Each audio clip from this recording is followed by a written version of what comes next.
If you really wanted to study grammar, verb tense could become a complicated topic. For what we're doing here, however, we can actually keep it pretty simple. To get our verb tenses right, all we really need is a good gut feel for what is the present, past, and future tense. So if I say I run or I am running, that means it's going on right now. Will run indicates the future, and ran, have run, and had been running all indicate the action occurred in the past. When it comes to catching verb tense errors in a sentence, you just need to make sure that your verb tenses are logical and consistent. If the sentence wants you to have a specific past tense or future tense, there will usually be a pretty big clue in the very beginning of the sentence. So in this case, the sentence talks about the migrations that have swept through history. So they're establishing what we're talking about occurred in the past. Consequently, all of the verbs that also occur in this topic need to occur in the past, or be the past tense. So when it says maybe none is more concentrated, is present tense, and it's not consistent with the have, which is past tense. So the simple fix is to change the is into a was. And now all of my verbs are consistent. This sentence begins by talking about what Congress will try and do in the future. And what they're trying to change is the amount of grain farmers are allowed to grow. So we have this conflict. Will is about the future, and are is about the present. So it doesn't make sense that tomorrow they're going to pass regulations on what we could do today. We have to make sure that what they do in the future affects the future. So we simply change the are, which is present tense, to a future tense, something like will be. And now what they're doing in the future will affect the future. I said before that all we really have to be concerned about is whether something is past, present, or future tense. And for the most part, that's true. It doesn't get much more complicated than that. However, there is one exception, and it has to do with the helping verb had. When you have had as a helping verb, and a helping verb is a verb that comes immediately before another verb, so in this case, eating, the had and the had been is used to show that there were two actions that happened in sequential order and both happened in the past. Which means if you have had been as a helping verb, you have to make sure you have two verbs in that sentence. So while the phrase I ate the pizza is a complete sentence, and so is I have eaten pizza, that's also a complete sentence.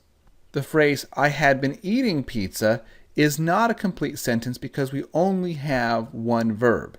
To fix this sentence, you could do one of two things. You could get rid of the had been and you'd replace it with something simple like was. So I was eating pizza, that's fine in a complete sentence. But if you keep the had been, you're going to have to add a second verb. So you could say something like, I had been eating pizza when you called. And now we have two verbs, eating and called, both happened in the past, and it's clear because of the had been that the eating was occurring before the call came. We've said in earlier videos that every sentence needs a verb. If a sentence has a that, you're usually going to need a second verb.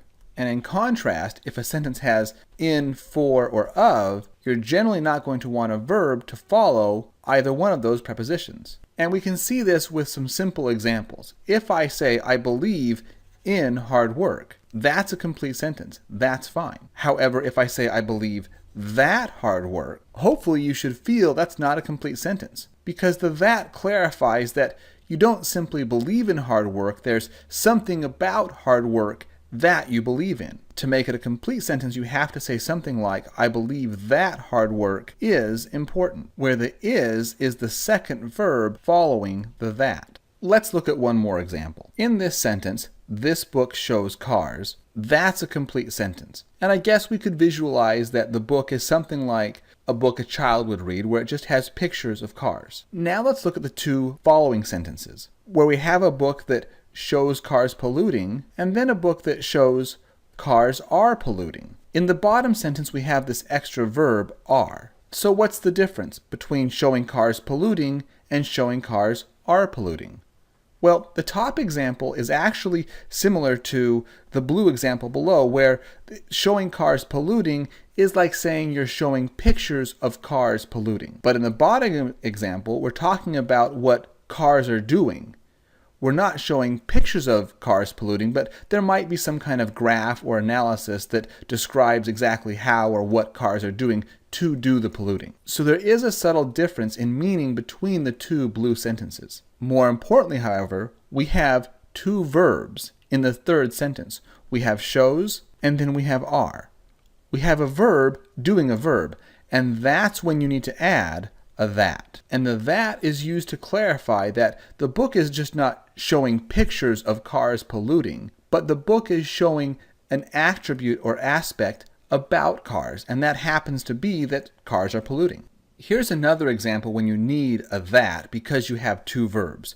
The first verb is announced. The second verb is the would be. So to make the sentence grammatically correct, you would have to add a that. You would say the CEO announced that his retirement would be in 5 years. And the reason you have to add the that is because without the that, the sentence can actually be a little confusing. Say, for example, if you were reading this sentence or hearing just part of it and you heard the CEO announced his retirement. If for some reason you didn't see the would be in 5 years, say that was on the next page in a book, and so you read the sentence as the CEO announced his retirement, you might think that he was retiring right then and there. But if you read the CEO announced that his retirement, you know that you haven't read the full sentence because he's not announcing his retirement specifically, he's announcing an attribute or aspect about his retirement. So again, whenever you have two verbs in a row, most likely you're going to need a that to clarify,